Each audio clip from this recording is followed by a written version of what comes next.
12th class के जितने भी मेरे प्यारे विद्यार्थी हैं और 2023 बोर्ड एग्जाम की तैयारी कर रहे हैं, आज का यह वीडियो बहुत ही महत्वपूर्ण है, क्योंकि मैं इस वीडियो में आज लोकोक्ति और मुहावरा बता रहे हैं।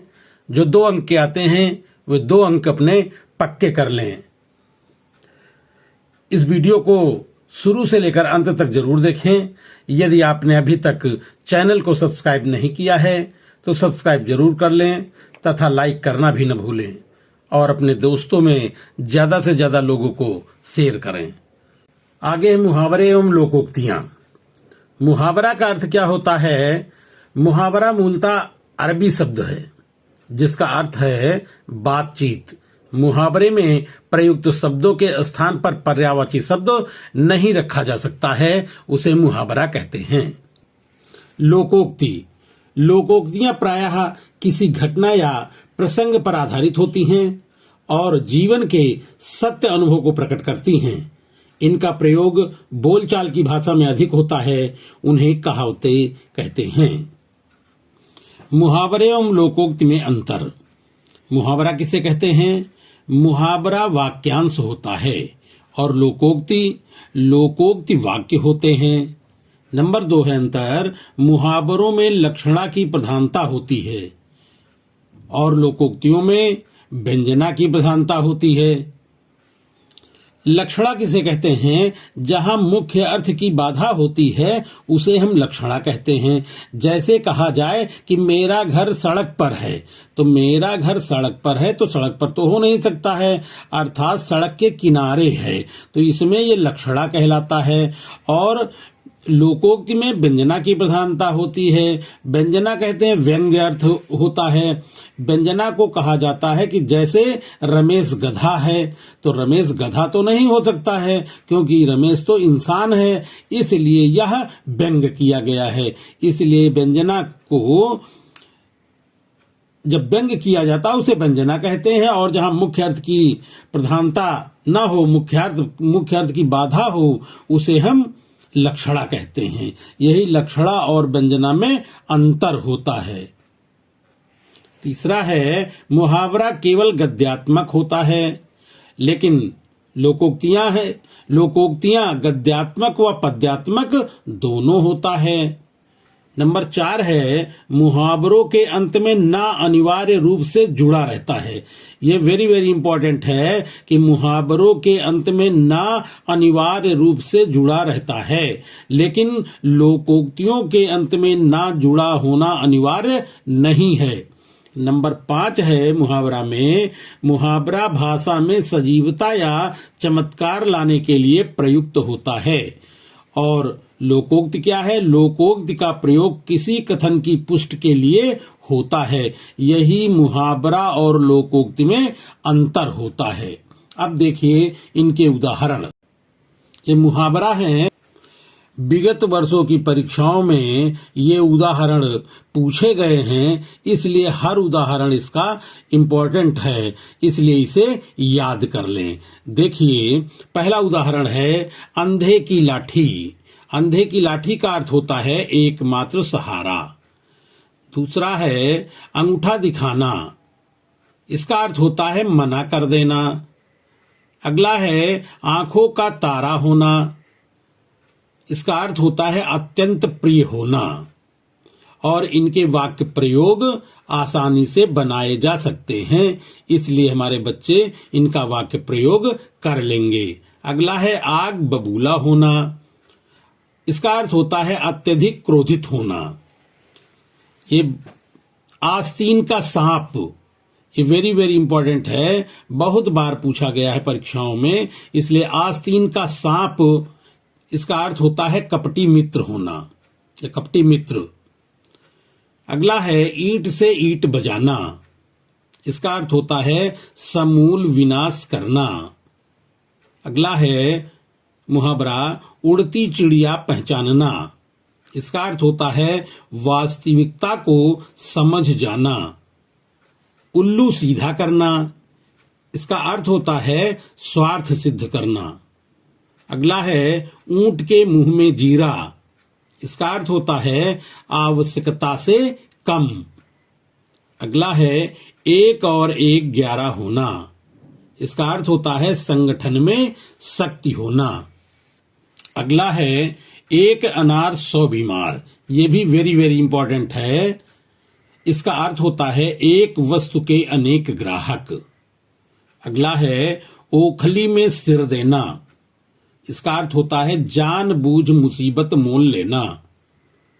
अगला है कलई खुलना का अर्थ होता है भेद खुलना।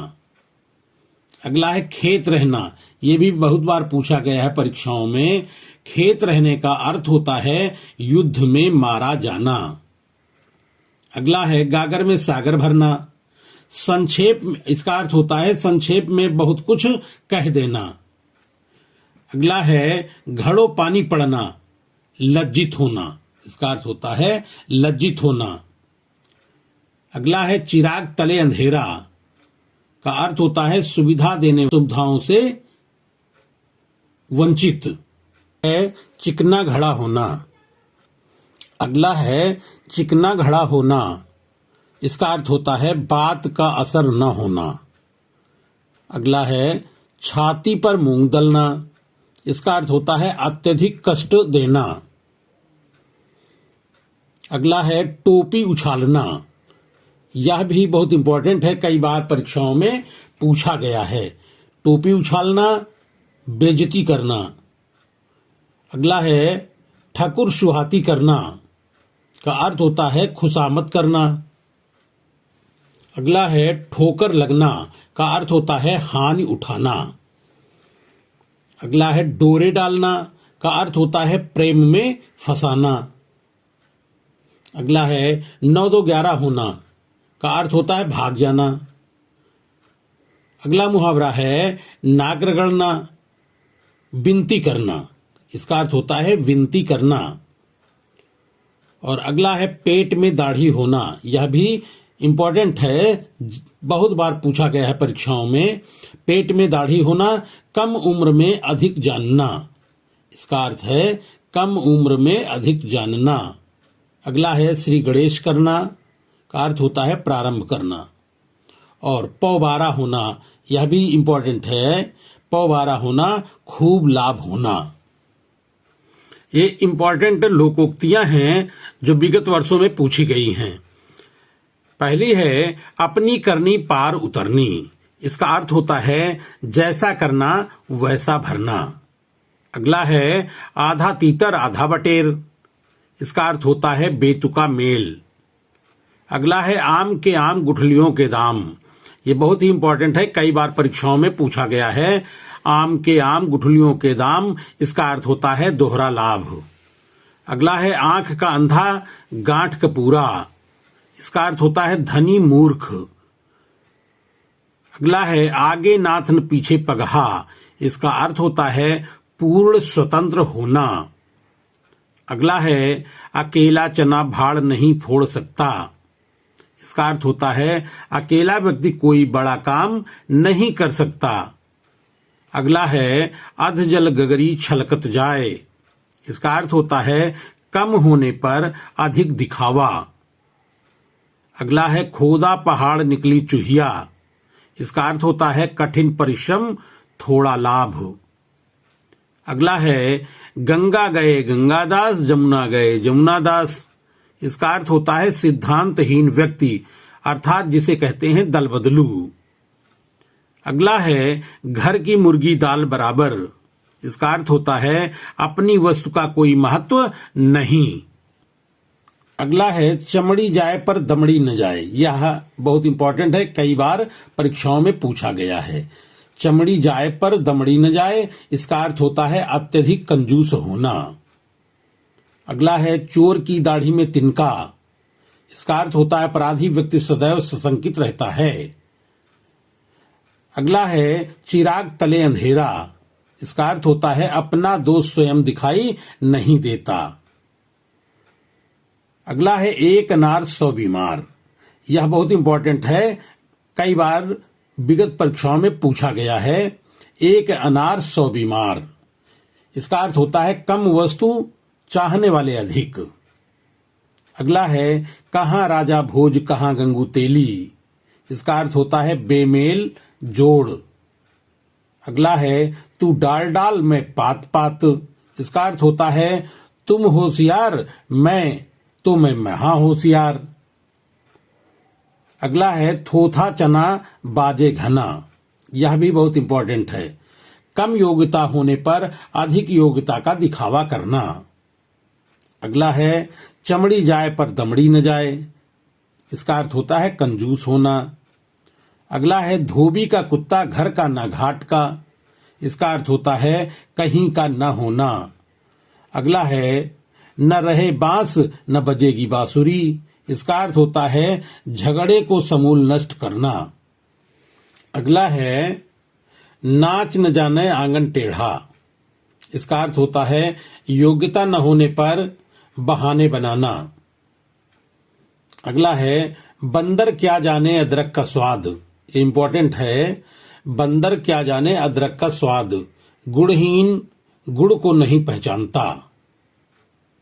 अगला है मान न मान मैं तेरा मेहमान, इसका अर्थ होता है जबरदस्ती गले पड़ना। अगला है हाथ कंगन को आरसी क्या, यह इंपॉर्टेंट है, बहुत बार परीक्षाओं में पूछा गया है। हाथ कंगन को आरसी क्या, प्रत्यक्ष को प्रमाण की क्या जरूरत। अगला है होनहार बिरवान के होत चीकने पात, इसका अर्थ होता है होनहार व्यक्ति बचपन में ही पता चल जाता है। अगला है हाथी के दांत खाने के और दिखाने के और, इसका अर्थ होता है कपटपूर्ण व्यवहार। अगला है ओछे की प्रीति बालू की भीति, ये भी वेरी इंपॉर्टेंट है, ओछे की प्रीति बालू की भीति, ओछे व्यक्ति से, इसका अर्थ है ओछे व्यक्ति से मित्रता टिकती नहीं है। अगला है सांप मरे न लाठी टूटे, इसका अर्थ होता है बिना हानि के कार्य संपन्न होना। अगला है बोए पेड़ बबूल का आम कहाँ ते होए, बोए पेड़ बबूल का आम कहाँ ते होए, इसका अर्थ होता है बुरे कर्म का अच्छा फल नहीं हो सकता।